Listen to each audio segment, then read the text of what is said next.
Hello, today is Tuesday, March 17th, and our number talk for today, we're going to do a number string. We've done a few of these in class, so hopefully this sounds a little bit familiar. Um, the whole idea of a number string is to remember to use the information we have to get the information we need. Okay, in other words, use the steps that we've taken already to get the next step in the line of our number string. All right. The other thing I want to point out before we get started here is up in your top right corner. All right, and you should see it being circled right now. There we go. Okay, is that the little asterisk sign means groups of. Okay, if you remember from class, that just means that we're multiplying. Okay, or we're taking some number of groups where each group has some number in it. Okay, so for example, I'll draw my little asterisk sign here. If we have something like this, okay, we would read this as 2 groups of 3. All right, and it's the same thing as 2 times 3. It's just another way to think of it to help us mentally understand exactly what we're doing with the math. Okay. All right. So the first number or little problem here in our number string is 3 times 8. Okay, now most of you, I think, will just know this because it's a math fact. All right, there are plenty of ways to think about this. Okay, if you just know that it's a math fact and 3 times 8 equals 24, that's great. Okay, that's something that a 5th grader should and would know.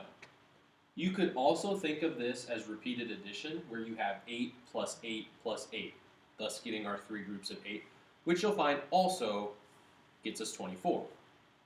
Okay? So this is kind of like the base information that we have for our number string.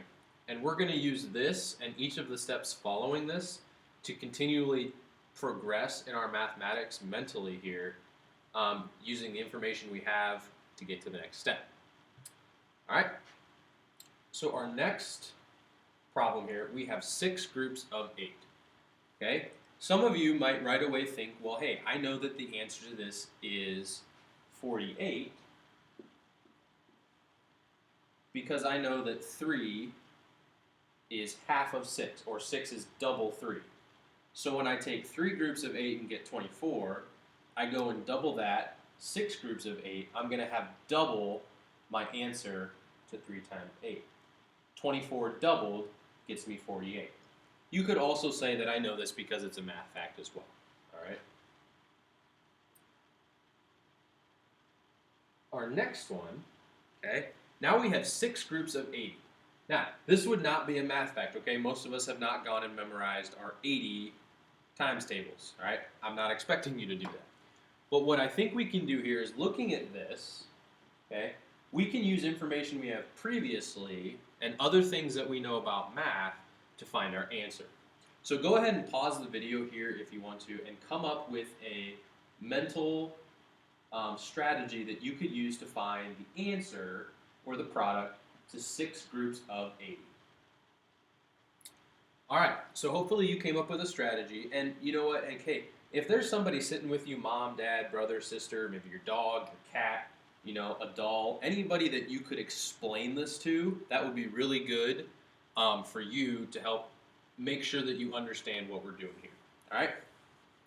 So when we multiply 6 times 80, or find 6 groups of 80, we come up with 480 as our answer. Now, a couple of ways that you could explain how we got that is, for one, okay, we know that 6 times 8 is 48. 80 is 10 times greater than 8. So when we take the same factor of 6 and multiply it by a number that is 10 times greater than another number, like 8 and 80 for example, that tells me that my product is going to be 10 times greater than my product for 6 times 8. And I'm going to put a little note here that 480 is 10 times greater than 48. Okay. Now, moving to the next step, all right, now we have 3 groups of 80. Okay, if you think about the steps we've taken previously, okay, you should be able to figure out a way to find our answer mentally to 3 groups of 80. go ahead and pause the video now and explain that to either yourself or someone else in the room with you or at home. Okay. So again, some of you may have a different strategy than the ones that I offer here, and that's completely okay, right? There is no one way to come up with an answer to a math problem, and that's true here too. So for 3 times 80, or 3 groups of 80, one of the ways you might have thought of this was very similar to how we did 6 times 80, was you could say, hey, I know that 3 times 8 is 24, 80 is 10 times greater than 8, so my answer has to be 10 times greater than 24, and that would give me an answer of 240. The other way that you could do this would be to look at the problem that we just did previously, 6 times 80 right here. Okay, that gave us an answer of 480. Well, 3 is half of 6, and we're multiplying that by the same factor of 80. So my answer is going to be half of what I got when I did 6 groups of 80. And if you look, okay, 240 is half of 480. So 2 different ways that you could think about that problem there. And certainly there are some other ways that you might have thought of that problem, and that's fine. One last solution I would offer is if you think about 3 times 10, okay, 3 times 10 gets us 30, and then we would have to add that up 8 times. So in other words, 8 groups of 30 is also going to get you 240, all right? A lot of different ways that you could think about that. I'm not going to sit here and try and go through all of them because inevitably I wouldn't get to all of them, and you guys would still come up with different creative strategies that I hadn't even thought of. That's the beauty of this. All right, so let's go to our next step. Okay, so now we're going to go here and look at 60 groups of 80, all right?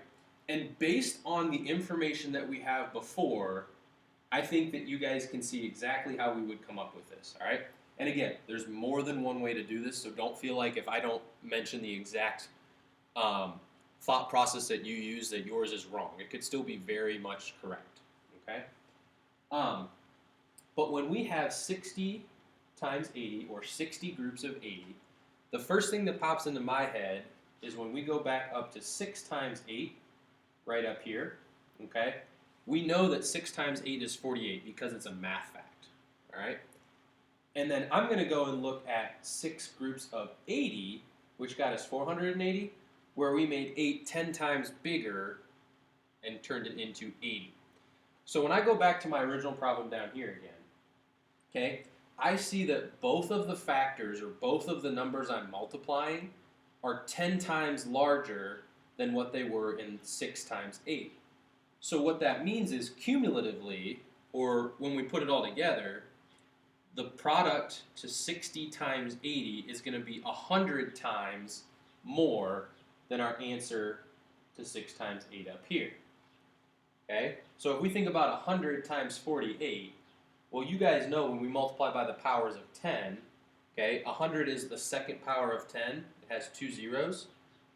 So we can take 48 and add our 2 zeros on, thus getting 48 times 100, or 4,800 as our answer.